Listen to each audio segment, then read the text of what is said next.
So the Bible calls women the weaker vessel. What does that mean? That means that women are not fit to lead. Societally, yes, not fit to lead. In the Old Testament in Isaiah, women in charge in society were a sign of God's judgment. So America's been under God's judgment for a while now. But I'm not going to talk about society. I'm going to talk about marriage for a second. The Bible calls them the weaker vessel. Okay, what does that mean? What are the applications of that?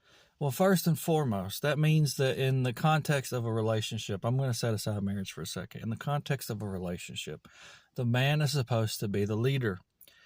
We don't see this very often nowadays, but biblically speaking, the men are supposed to be the leaders. Why? Because women are the weaker vessel. What does that mean? You don't want something that is, if there's two options, let's say that I'm right-handed, right? I'm not going to write with my left hand. My right hand's my dominant hand. I have no need to write with my left hand because it doesn't work. It's functionally useless to write with. I write with my dominant hand. This is the way relationships are. You write with your right hand because it's the dominant hand. Men are supposed to lead because they're the dominant sex. There's no argument here. So where did the problems come from? The problem comes from the fact that women want to submit to someone that they think is worthy. The female fantasy is one of submission, but the problem is the female reality does not want to submit.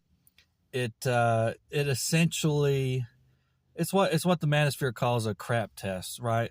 Their nature is to constantly test to determine a man's what's the right word?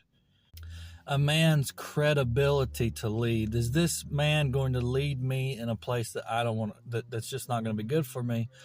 Or is he going to actually lead me effectively? And how do women do that? Well, they do that with what the manosphere calls crap tests, purposefully doing things to get a reaction out of a man to see how he responds. How does he respond when I do this? When I try to get on his nerves, how does he respond? When I try to do this, how does he respond? They're trying to gauge a man's ability to lead them to determine if actually it's a way to increase her desire. It's not exactly desire, not sexual desire necessarily. That's kind of similar. Relationship desire.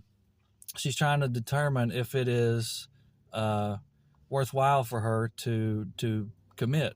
The point is that something that is weaker cannot be in charge, and the Bible calls them the weaker vessel.